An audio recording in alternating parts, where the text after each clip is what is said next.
आज है video number 120 और आज हम स्टार्ट करने वाले हैं टी टेस्ट के साथ। अब टी टेस्ट को स्टूडेंट्स टी टेस्ट भी कहा जाता है।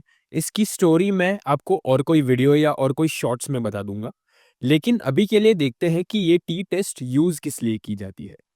अगर आपको दो मीन दिए गए हैं, लेट्स से एक है म्यू 1 एक है म्यू 2, ये दोनों अगर मीन्स है, मीन 1 और ये है मीन 2, तो टी टेस्ट की मदद से आप फिगर आउट कर सकते हो कि क्या दोनों में कोई सिग्निफिकेंट डिफरेंस है। Is there any significant difference between the two means. आपको यही करना है बेसिकली टी टेस्ट या स्टूडेंट्स टी टेस्ट में। आपको बहुत सारे कैलकुलेशंस करने हैं, आपको एक पर्टिकुलर वैल्यू फाइंड करनी है और आपको टेबल वैल्यू के साथ उस वैल्यू को कंपेयर करना है, जिससे कि आपको फाइनली पता चलेगा कि क्या दोनों मीन्स में कोई सिग्निफिकेंट डिफरेंस है या नहीं है। अगर हम ये एक डेफिनेशन के फॉर्म में देखने जाए तो ये होता है डेफिनेशन हमारा टी टेस्ट के फंक्शन का। It is used to test if there is a significant difference between two means when standard deviation is unknown. अब हमारे जो टी टेस्ट है उसका एक बड़ा क्लासिफिकेशन है, लेकिन हमें जो कवर करने हैं वो हम आज देखने वाले हैं क्लासिफिकेशन के फॉर्म में। सबसे पहले है हमारे पास वन सैंपल टी टेस्ट, और इसी के साथ हमारे पास सेकेंड कैटेगरी है इसकी two sample T test. Two sample T test. अब जो टू सैंपल टी टेस्ट है हमारा, वो और दो टाइप्स में डिवाइडेड है जो हमें कवर करने हैं, जिसके लिए सबके लिए अलग अलग फॉर्मूला है हमारे पास। हम एक एक करके सभी वीडियोस में कवर करेंगे, लेकिन हमारे पास टू सैंपल टी टेस्ट में अभी के लिए ब्रॉड कैटेगरीज है इंडिपेंडेंट या अनपेयर्ड टी टेस्ट, इंडिपेंडेंट,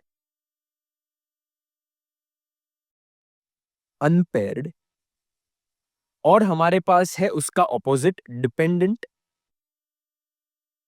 या पेयर्ड टी टेस्ट। तो ये है हमारी अलग अलग कैटेगरीज। आज हम देखने वाले हैं ब्रीफली कि सभी का मतलब क्या होता है और कभी यूज की जाती है ये सभी टेक्निक्स। नेक्स्ट टाइम से हम स्टार्ट करेंगे एक एक टाइप को डिटेल में। इसमें सबसे पहले हमारे पास आता है वन सैंपल टी टेस्ट। अब वन सैंपल टी टेस्ट में हमारे पास एक पॉपुलेशन मीन होगा और एक सैंपल मीन होगा। अब इसमें सिर्फ एक ही सैंपल मीन है, इस वजह से इसे कहा जाता है वन सैंपल टी टेस्ट। अब इसमें पॉपुलेशन मीन और सैंपल मीन में दोनों में डिफरेंस क्या होगा, ये हम एक एग्जांपल से समझते हैं। लेट्स से हमें ये एक एग्जांपल दिया गया है। A pharmaceutical company claims that a drug maintains average blood pressure of 120 mmHg systolic blood pressure in hypertensive patients. इस केस में हमारे पास जो 120 mmHg है, ये हमने कोई सैंपल पे या कोई पेशेंट्स पे या कोई सब्जेक्ट पे टेस्ट नहीं किया है। इस केस में ये एक क्लेम है, इस वजह से इसे हमें कंसिडर करना है पॉपुलेशन मीन जब हम सॉल्व करेंगे इसको।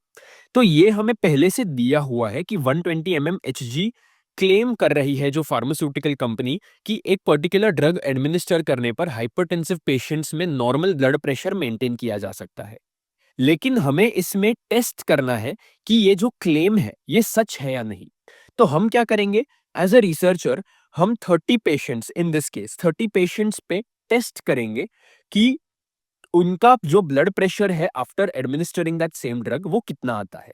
तो इस केस में हमारे पास 118 mmHg का मीन आया है।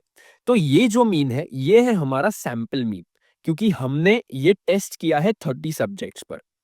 अब ये दोनों जो मीन है इसमें सिग्निफिकेंट डिफरेंस है या नहीं, ये हम जब फाइंड करेंगे इसे कहा जाएगा वन सैंपल टी टेस्ट।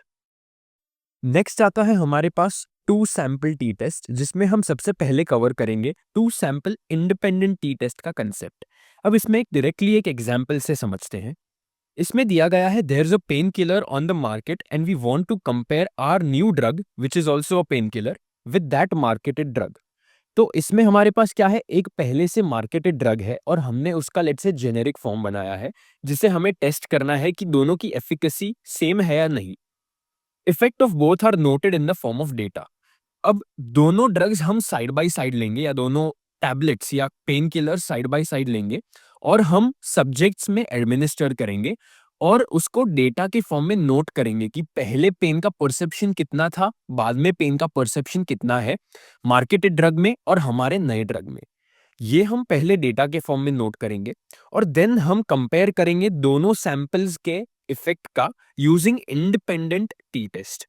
इस केस में हुआ क्या, हमारे पास दो अलग ग्रुप्स है पेन किलर्स के या दो अलग ग्रुप्स है टैबलेट्स के। इसलिए हमारे पास दो सैंपल्स है जिसका हमने मीन निकाला है। अब ये जो मीन है ये इंडिपेंडेंट क्यों है? क्योंकि हमारे पास दो सेपरेट ग्रुप्स है, जबकि डिपेंडेंट में हमारे पास दो सेपरेट ग्रुप्स नहीं होंगे, दो सेपरेट टाइम पीरियड्स होंगे जब हमने वो ग्रुप्स का टेस्ट किया। ये हम आगे जाके जरूर देखेंगे, लेकिन अभी के लिए ये समझ लीजिएगा कि हमारे पास इस केस में दो इंडिपेंडेंट ग्रुप्स है, इसलिए इसे इंडिपेंडेंट या अनपेयर्ड टी टेस्ट भी कहा जाता है। लास्ट बट नॉट लीस्ट हमारे पास है टू सैंपल डिपेंडेंट या पेयर्ड टी टेस्ट। अब इस केस में अगर आप एग्जाम्पल देखने जाओ तो आपको क्लियरली डिफरेंस समझ आएगा कि इंडिपेंडेंट और डिपेंडेंट टी टेस्ट में फर्क क्या है।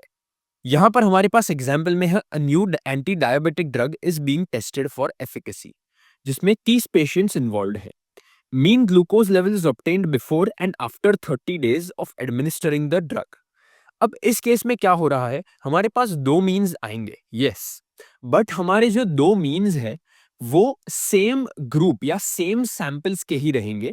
सिर्फ दोनों में डिफरेंस क्या होगा, दोनों में 30 डेज का डिफरेंस होगा। सबसे पहला जो मीन लिया जाएगा वो एंटी डायबिटिक ड्रग को एडमिनिस्टर करने के पहले का मीन होगा, और सेकंड मीन जो लिया जाएगा वो एंटी डायबिटिक ड्रग के 30 दिन बाद का मीन होगा।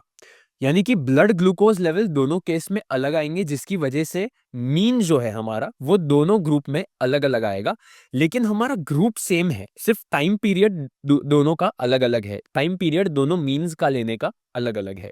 इस वजह से इसे कहा जाता है डिपेंडेंट टी टेस्ट, क्योंकि हमारा जो इनिशियल ब्लड ग्लूकोज लेवल है और फाइनल ब्लड ग्लूकोज लेवल है ये दोनों सेम ग्रुप से लिया गया है, इसलिए एक दूसरे पे डिपेंड करता है ये। और साथ ही साथ वो जो ड्रग है उसकी एफिकेसी कितनी होगी उस पे भी डिपेंड करता है।